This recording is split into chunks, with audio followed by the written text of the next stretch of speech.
Good day, Benjamin. Pleasure to see you. Hope Kathleen is taking well care of you and my... Peter, take care of the horses. I should be back out momentarily. Thank you. My manservant, Peter. It's a pleasure, as I say, Benjamin, to see you out here from Braintree.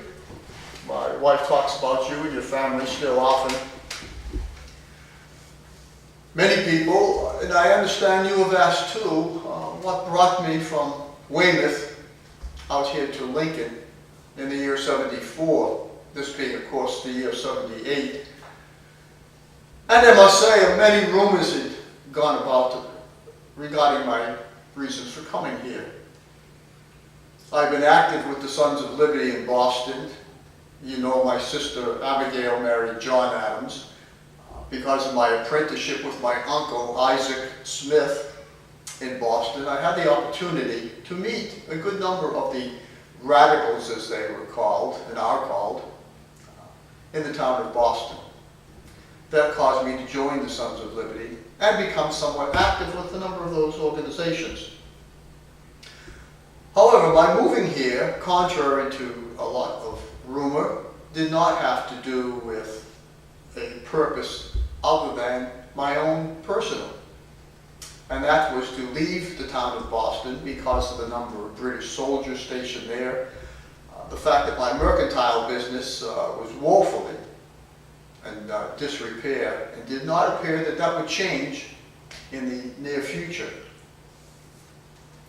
Following my work with my uncle, I had hoped that perhaps being a merchant would be my future. You know, of course, that my dear father had wished that I would be a minister and take over his parish in Weymouth, and that was not to be. Be that as it may, the mercantile business was failing. My wife, myself, and the two children were barely able to eke out a living. I did not feel it appropriate for me to be involved in any other type of endeavor. I did come here in '73 with the purpose of teaching school, which I did at the North District Schoolhouse, just down the county road.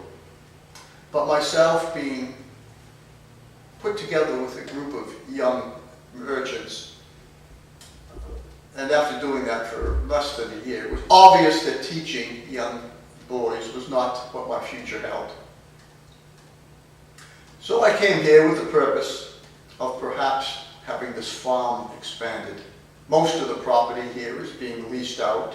Some of it I've managed to work myself, although farming is not my future. I do not see these as farmers' hands. Tax collectors are chasing me in Boston, which are among the reasons why I decided to come out here with my young family in March of '74. And my son Billy was born here in that month. My purpose was not, as some have said, to arrive here on behalf of the Committee of Correspondence in Boston and to help have an impact on the Toryism that was somewhat rampant in this town of Lincoln, although there were many patriots here also. My purpose was strictly to leave, as my uncle did months before, the town of Boston, the regular soldiers that were stationed there, the difficulties as a result of that, tax collectors chasing me, and therefore in March I arrived here in Lincoln. You may remember, Benjamin, that this property was owned by my wife, obtained from her family in 1770, and when we married in January '71, which hers was mine and which mine is mine, as a result of that marriage. Therefore, I became the owner of this farmhouse and the surrounding property.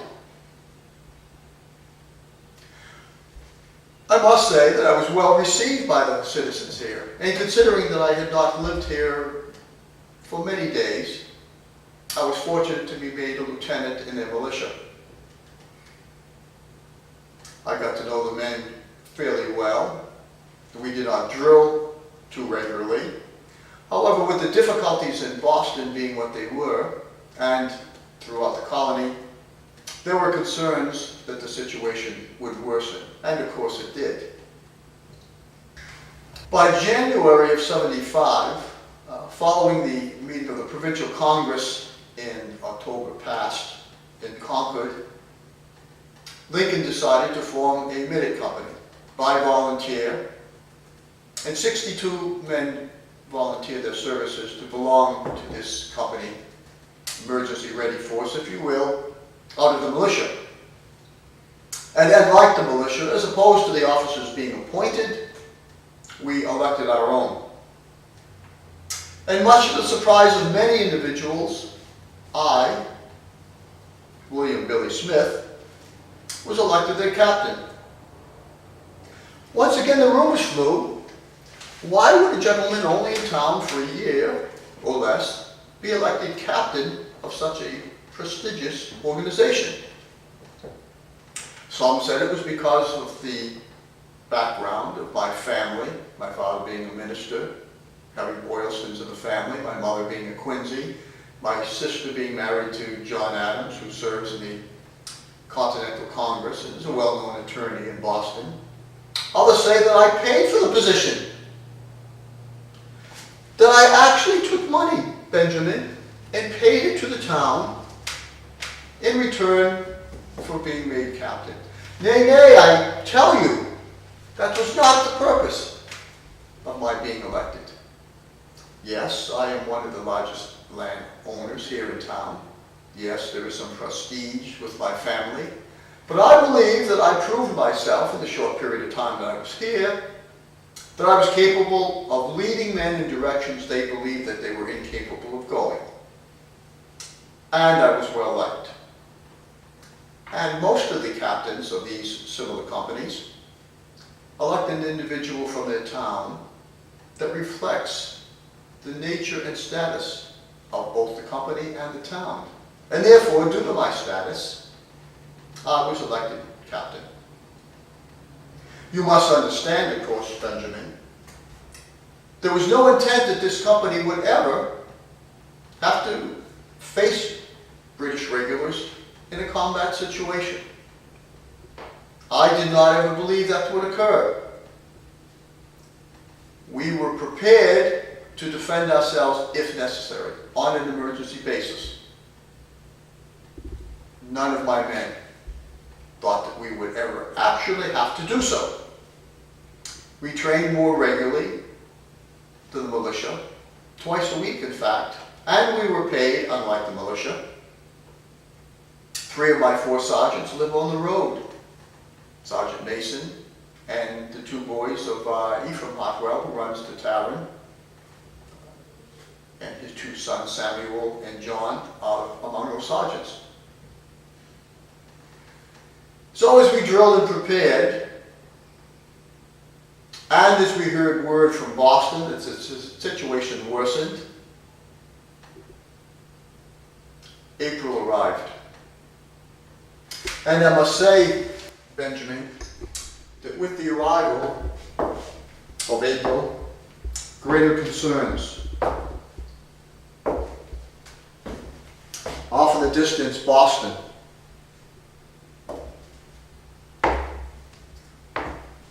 Riders, including Mr. Revere, well known in Boston, they come out to these villages and informed us that in fact it was the plan of General Gage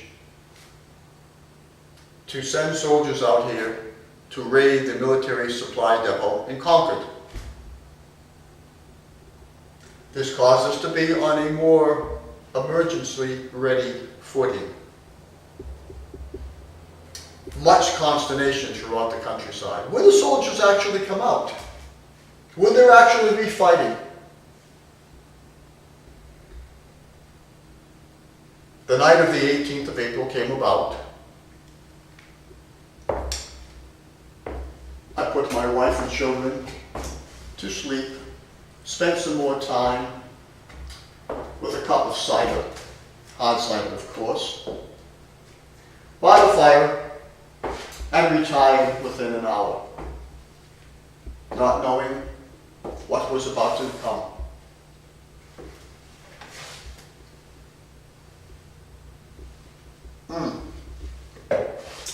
hard cider from Ephraim Hartwell's Tavern, of course.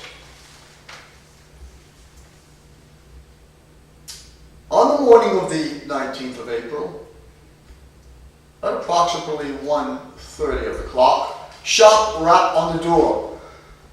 I and my wife were awakened, looked out to see Mary Hartwell, the wife of my sergeant, who lives down the road a piece, and she informed us that Dr. Prescott from Concord had just ridden through and announced that the regulars were in fact out of Boston on the way to Concord, and that we must act. I secreted my wife and children in the cellar, rode off to Lincoln Center, rang the church bell, and alarmed my company. As they gathered under the officers to march to Concord to meet at the Common, I rode ahead by horse. By 6 of the clock, we were formed. The first company, I would point out to you, Benjamin, to respond to the alarm to Concord, and to be there with our brothers. You know, of course, that the town of Lincoln came from Concord, separated from it in 1754. And we were prepared to not only defend ourselves and our families, but those of our brothers in Concord. The companies, both the militia and the minute, were sent down the road towards Boston, looking for the British column to ascertain their distance from the town of Concord. I must say, looking off in the distance, as far as the eye could see, scarlet coats in a column marching towards us, bayonets glistening in the sun. If it was not for their purpose in coming into the country, I would have thought it a marvelous sight. But they were here on the devil's errand. Realizing we were outnumbered, we did a right about and marched back into the center of town. I should also point out that upon my arrival in Concord, on horse, Major Buttrick informed me that we would all be afoot and that my horse should be penned up for the day. So I placed it behind the right tavern in the pen. And later on, the regulars, in leaving Concord, stole the horse. I put a bill in to the Provincial Congress, and as you know, payments going into the Congress must be on time. Payments coming out of the Congress is another matter. You know, when government is involved in paying you, it takes a bit of time. And now it has been almost 2 years. But that aside, even as we gathered in Concord Center, again realizing that we were outnumbered, the British column appeared to be in the thousands. We numbered approximately 200. Decision was made to leave the center, move across the North Bridge over the river, and form on a hilltop that we had mustered on before, and wait for reinforcements, which is what we did. While we waited, a number of companies, I believe it to be 7, arrived at the bridge from the British column in the center of town. 3 companies remained at the bridge on the west side to protect it, to keep us from going into town, and to hold the bridge for 4 companies which went on to Colonel Barrett's farm, looking for military stores and supplies. As our force got larger, we moved to a farm field next to Major Buttrick's farm. Within approximately 100 yards of the regulars that were stationed there. We were eyeballed from one another, that close. Seemed you could reach out and touch those soldiers. An officer's call occurred, along with some of the selectmen and senior leaders in the town of Concord, to make a decision what should occur. No one could come to a definitive decision on how we should act, so we waited. At this point, I stepped forward and offered my company, the Lincoln Minute Company, to march onto the North Bridge and force the British soldiers from that bridge. And do you know the response? Sir, do you know the response? I was ignored. No response whatsoever. No thank you, Captain Smith. We appreciate your offer, Captain Smith, but not at this time. Nothing was said. Some believed it was because we were not well equipped. We were not the best trained. None of us had bayonets, or few of us did.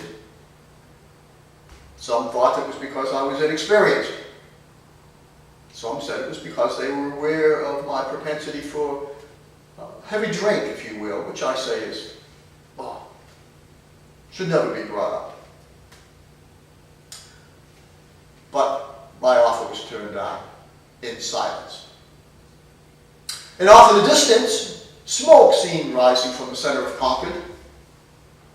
Lieutenant Hosmer, who had been acting as our adjutant, informing the companies as they arrived on the field, pointed to the smoke and asked the question, would we allow these regulars to burn the town down? Finally, the senior officers made a determination that action was necessary. Our purpose for existing as Minute Militia was to protect our families and our town and our property. We meant not to start a fight. As a matter of fact would have it, Colonel Barrett and the other officers continually explained as we formed and prepared to march to the center of town that we would not fire unless fired on first. We would not begin an engagement. They would never be able to look and say, it was the country folk. It was their reason. It was their purpose that this occurred. We would not fire first.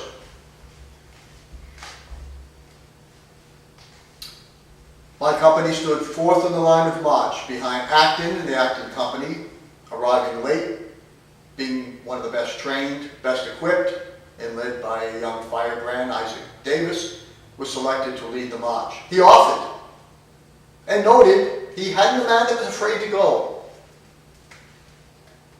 So the order was given, with a reminder, do not fire unless fired on first.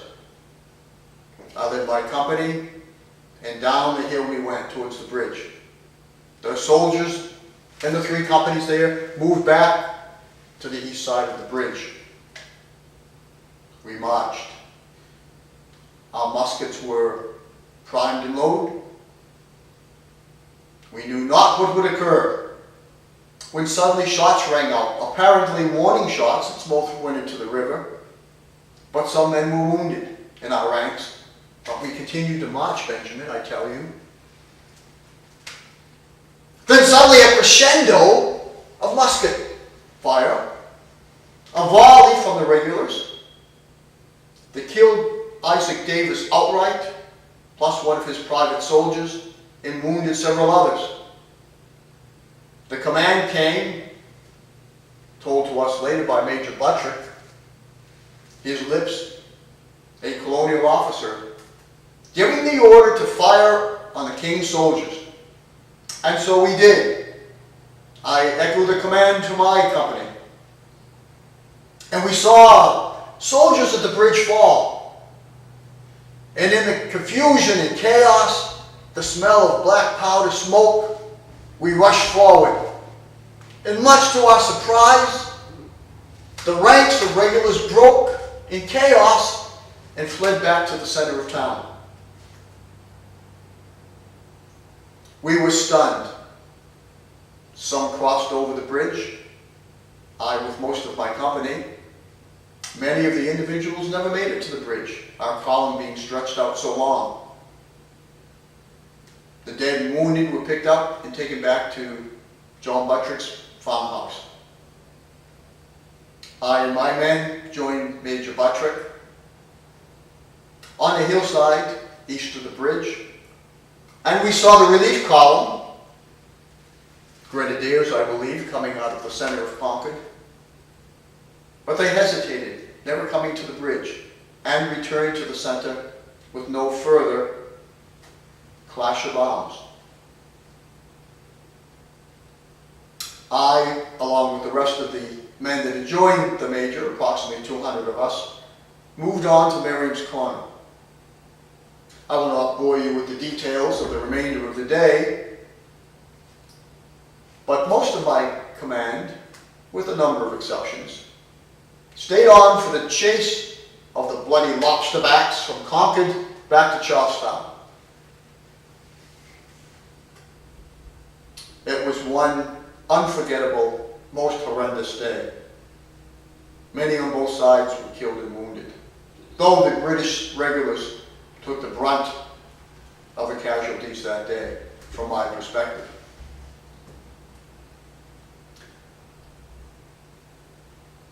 Much later, I returned to my house to check on my wife, Catherine, and the three children.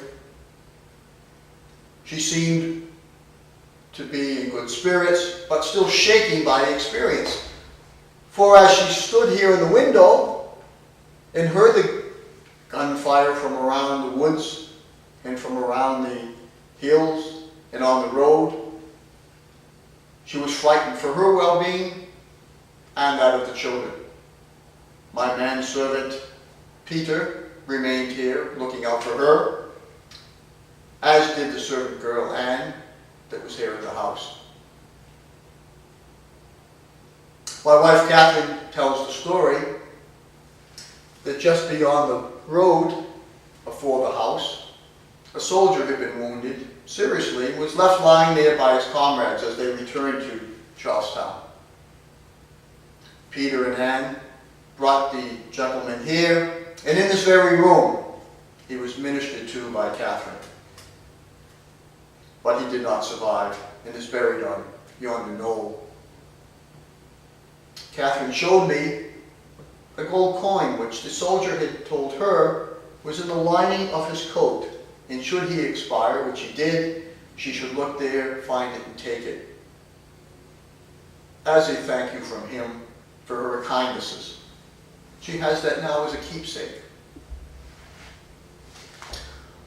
Once realizing my family was fine, I returned to Cambridge to join the Army, the Massachusetts Army, which was forming and realigning itself. I had come to the conclusion that this action would lead to more difficulties.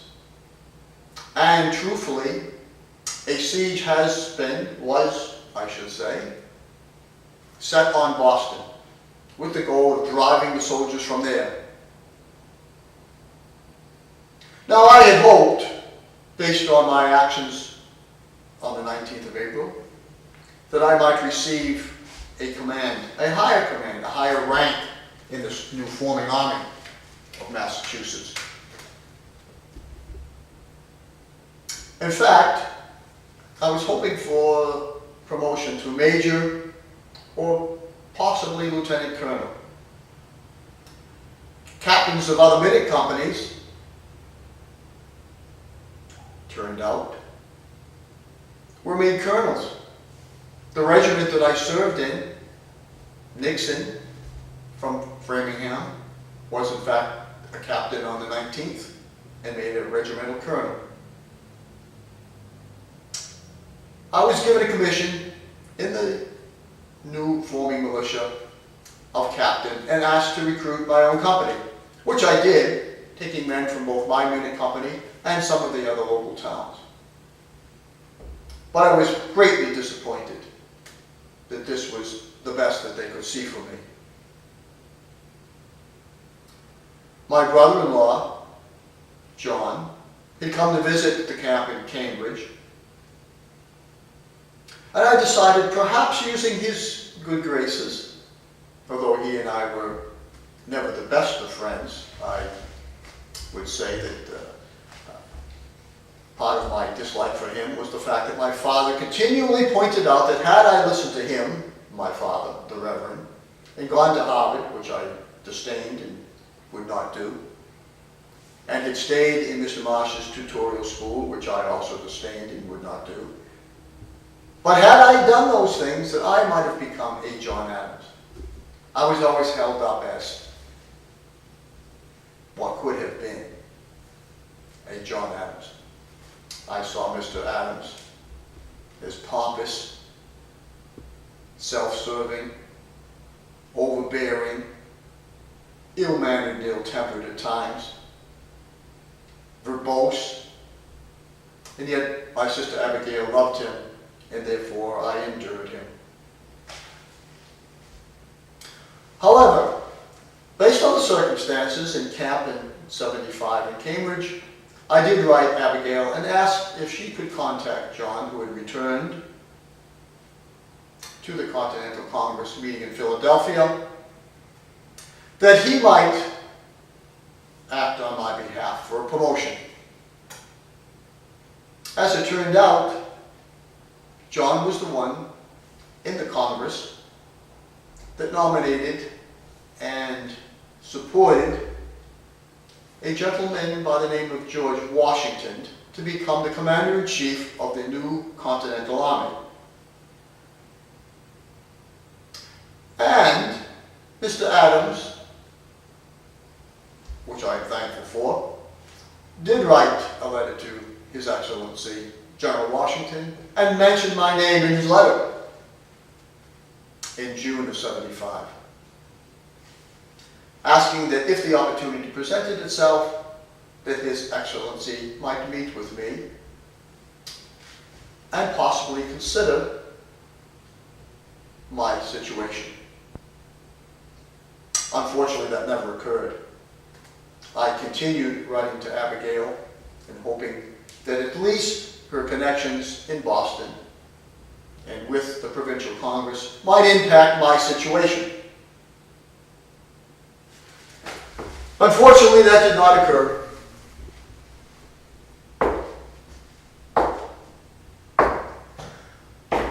It became apparent that some action would be necessary to prove myself. And in June of '75, the opportunity arose. As the town of Boston was being sieged, the decision was made to put some ramparts, some fortifications on a hill in Charlestown that would provide the opportunity to place cannon fire on Boston. Overnight, these fortifications went up. I knew that the commanding officers in Boston of the British force would not allow this to occur and remain, and that there would be a fight on these fortifications. Breed's Hill,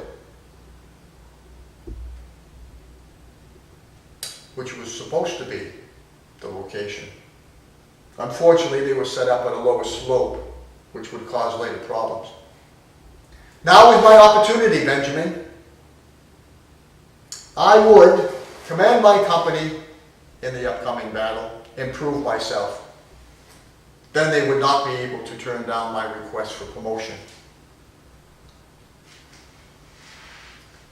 And so the battle came. Unfortunately, I was not there for it, for I had stomach pains and spent 2 days in bed. Rumors once again flew that it was not a medical situation. Would you believe some people actually implied that it was related to drink? But I was not there.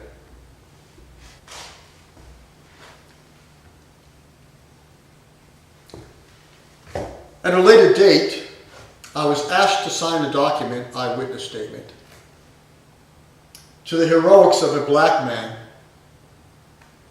at Breed's Hill.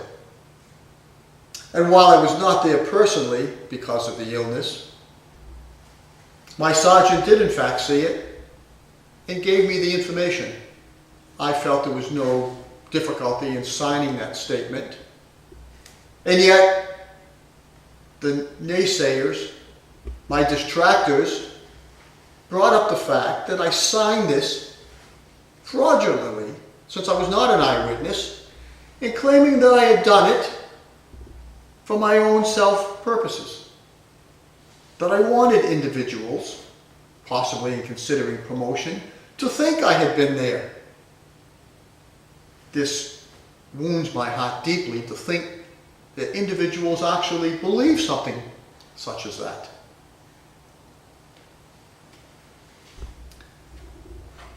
Spending a few more months in the camp at Cambridge and determining that promotion was not coming, I took a furlough and returned here to Lincoln to decide what next should occur in my life.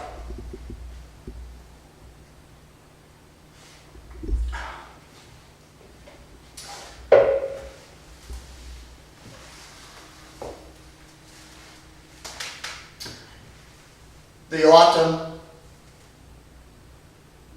seemed to drag. And then, on the 1st of October, word came from my sister Abigail of a most drastic occurrence. One that I shall never forget throughout the remainder of my life. And that was the fact that my mother, Elizabeth, had died of camp fever. She had been ill, and because of the illnesses coming out of Boston and spreading throughout the camps of our soldiers, many civilians were becoming ill and dying. And unfortunately, Mother became one. The passing of a parent is always difficult, but in my circumstances, it was more so. I had always felt that while Father chastised me and did not understand me, that while Mother did not stand up on my behalf, I knew she appreciated and understood. And I had always held it as a dream that although I was considered a black sheep of the family, if you will, that one day I would prove to Mother, and perhaps to Father, but most especially to my mother, that I was worthy of her love and support, and that I would make something of my life. And now she's passed. And upon receiving word, I then knew that I would never be able to, in her presence, prove myself. She is now with our Lord, and my hope is that she still understands both my love, my devotion, and the fact I shall continue in my life to attempt proving myself to her. The winter passed. I think during that woeful winter of 75 into 76, that I had made the determination that even if the British regulars should depart Boston, this was not going to be a short conflict. And that perhaps, since mercantile business was no longer in my future, or did not appear to be, that I would not be a farmer, that I would not be a teacher, perhaps the military, a professional officer, would be my future. So once again I wrote to Abigail, looking for the possibility that John and her on my behalf could contact in writing and possibly through personal conversations members of the Provincial Congress and the Continental Congress on my behalf. Should such not occur, I would be at wit's end.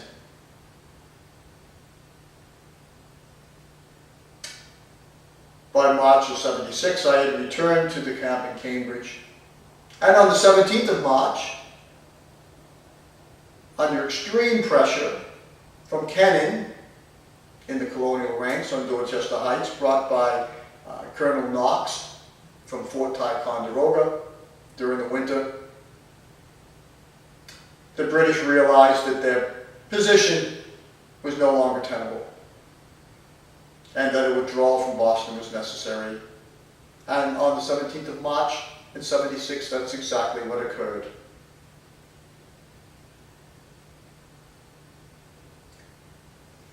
General Washington and his army marched into Boston,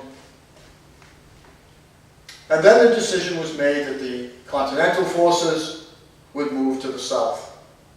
I elected to remain with the militia locally, keep my Massachusetts commission, and not join the Continental Force. But this was unacceptable to me. Other decisions must be made. And so I spent a good part of April, May, and June of '76 visiting the taverns about Boston, spending time on the waterfront, renewing old friends and acquaintances from my mercantile days. It was a time in my life for a major decision. My money was running out, as had been brought up before by family members and others. I was spending beyond my means. But I'm a jovial person. I cannot just go to a tavern and sit and have others buy me drinks while I do not return the favor. I love my animals. I spend money on them and time with them. Some say both the money and the time are not well spent, my brother-in-law being one of them. But to continue raising my family, which now includes 4 children, since young Molly was born in the early part of this year, '76, a more steady income is necessary. Even though many of these farm fields are leased, the income is still not what I believe is necessary for a person of my station in life. So decisions must be made.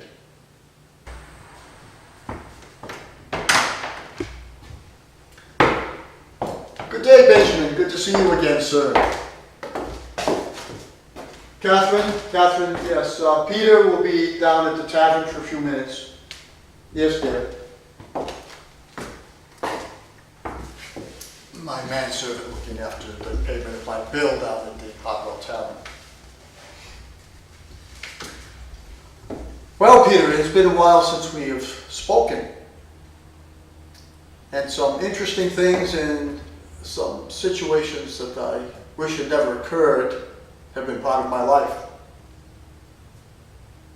After returning to the camp in Boston, you'll recall, in '76, when the determination was made by myself that promotion within the Army was not a possibility, I became lost in cerebral thought, lost in emotions, turned to drink and some gambling, but had the opportunity to meet individuals I had not seen for a while on the waterfront and throughout my mercantile days, which were abysmal, as you recall. And one individual that made a good impression on me and whom I enjoyed the company of, John Grimes, came up to the table I was sitting at the Lion's Head, and we started conversing. And as luck would have it, John was involved with a group of men that were putting together a ship to become privateer. And we discussed what they were doing and why, as part of the war effort, and also to make money themselves. Eventually, John asked if I would be interested in becoming the captain of Provincial Marines aboard the privateer. The name of the ship was the American Tartar, otherwise called the Tartar. Being outfitted in Boston, cleared, and about to receive its papers, its letters of marque from the Provincial Congress. 24 guns, approximately 100 man crew, and should I accept their offer of being the captain of the Marines, it would be my responsibility to recruit and train some 30 men. Now, you know, Benjamin, I have had little experience with the water. However, I know enough of the local men to be able to raise this force easily, which I did, and to train them. The difference between militia and Marines, one's on land, one are on ships and water. Our purpose would be to guard the officers on board the ship, look after the stores and the military arms on board the ship, and in close combat with other naval vessels, merchant ships, to act as the boarding party to capture and to hold enemy shipping. I did not have to think long. In my mind, here was the opportunity to once again prove myself, even though it would still be at the rank of captain. However, the additional benefit to this is that I could make money. For, as you know, in privateering, once an enemy vessel is captured, a merchantman particularly, it is sent back to a port such as Boston or Salem, sold at auction, and the proceeds are divided among the crew. And based on your rank, you received a portion of those benefits. This would give me the opportunity to prove myself under arms with the hope of promotion later, and it would cause me to fill my pockets with coin. So I accepted, and I went about recruiting the number of men necessary. I came home and made sure that Catherine was aware. I notified my sisters, Abigail, Mary, and Elizabeth, and my father, and waited out the remainder of the spring period, waiting for orders to come, which seemed they would take forever. And 76 led into 77, and the ship was still not ready, and the letters of clearance had not been passed. And the ability to go out privateering was put off another month and another month. Most frustrating. But in May of 77, the opportunity finally arose. The ship was outfitted, the letters of marque in place, and we were prepared to go to sea. What had occurred at this point was a decision that my ship, under Captain Grimes, along with 7 other privateers, would join in a small squadron, which included 2 continental frigates, the Hancock and the Boston. This flotilla would be commanded by a local commodore, Manning by name. And we would go to sea as a squadron. We signed an agreement with the colony of Massachusetts that we would stay for 6 months as a military squadron, we being the 8 privateers. And at the end of that period, we would be free, we were being paid for these 6 months, to go on our own privateering. So on the 22nd of May of 77, off we sailed. Up the coast towards Nova Scotia and out to sea. Unfortunately for the good Commodore, the privateers at first opportunity broke and ran. They were not going to spend 6 months not having a greater income if that possibility arose. The Tartar was one of those ships, and off we went towards the northern coast of Great Britain and the southern coast of Norway. And there we would prey on merchant ships. In the month of June, late June, we had our first engagement. For many of us, this was the first time at sea. It was also the first time in a naval engagement. Grimes was smart enough to understand that stealth was important, that we might not quickly overtake another vessel. So he had painted our ship to look like a British merchantman, and we flew the flag of Great Britain, a flag. The first ship we came upon, the Pole, we hailed her, asked if she was a British merchantman. She said she was. We hauled down our British colors, ran up a 13-stripe flag, and opened fire. Although the ship was smaller, both in number of cannon and men, they obviously had had better training and had been involved in some engagements. For we took the worst of this battle. And after several hours, we broke and removed ourselves with heavy casualties. But it was a learning experience, Benjamin. This would not happen again to us. Over the next several months, we captured 8 merchantmen. Unfortunately, only one of those returned to Salem for the financial benefit. Most of them were burned. Some were allowed to return to England, very few. We always took from the ships whatever goods would be of benefit to us, and the rest that we could not take, was not needed, or would not bring good money to us, went to the bottom with the ship.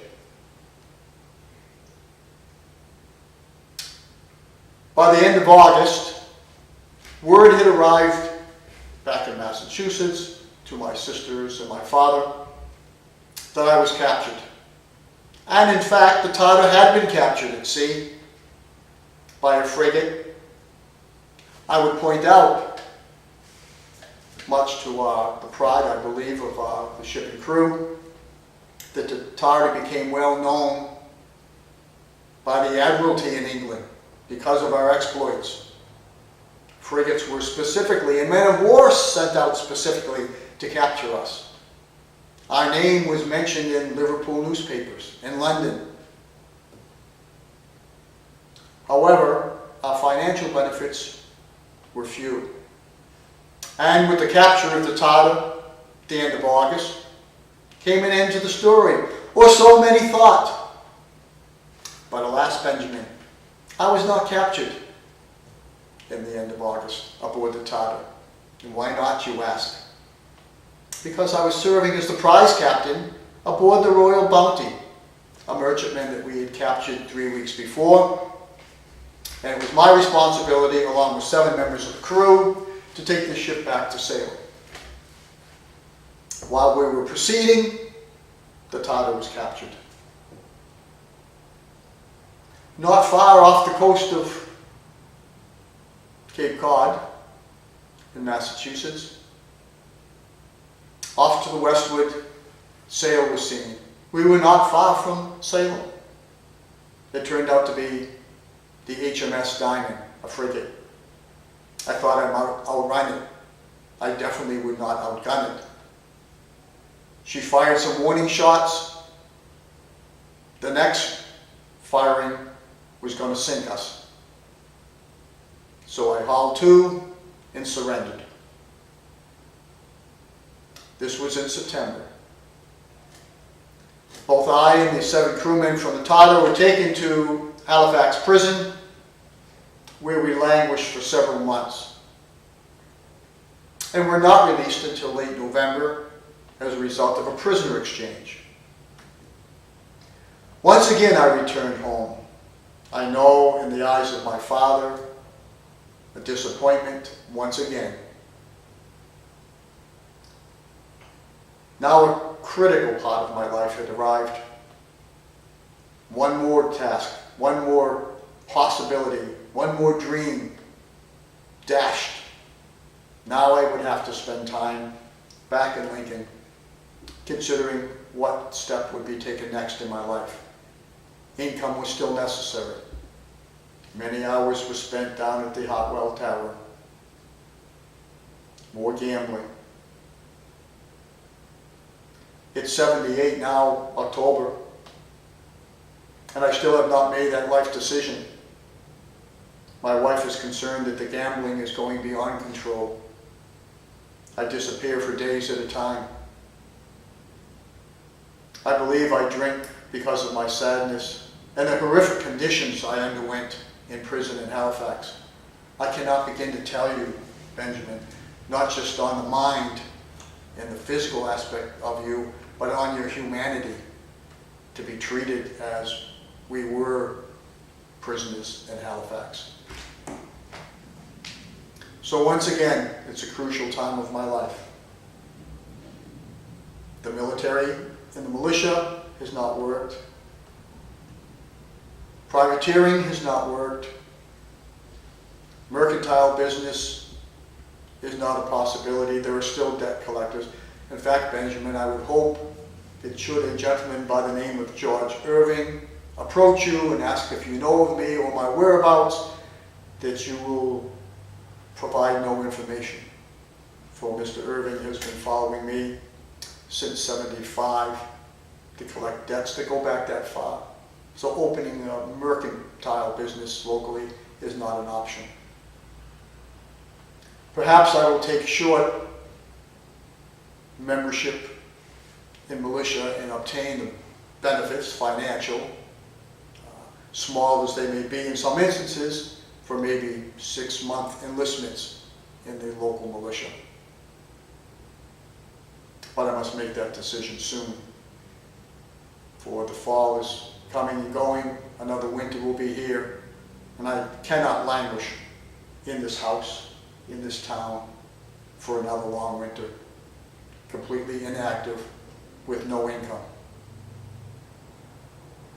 So I shall see what the Lord will visit me with in the next several moments and in the next several months. It's good to see you again, Benjamin. We shall have drinks before you head back to Boston. And Godspeed.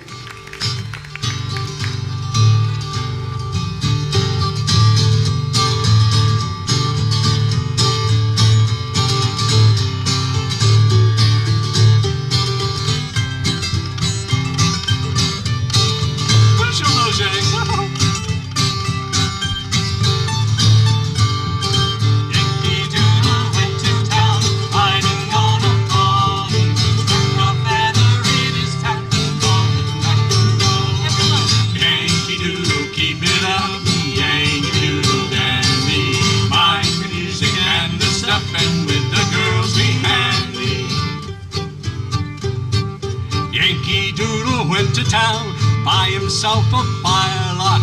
We will tar and feather him along with your John Hancock. Yankee Doodle, keep it up, Yankee Doodle dandy. Mind the music and the stuff, and with the girls be handy. Father and they went down to camp along with Captain Good. There we saw the men and boys as thick as hasty wood. Yankee Doodle, keep it up, Yankee Doodle dandy. Mind the music and the stuff.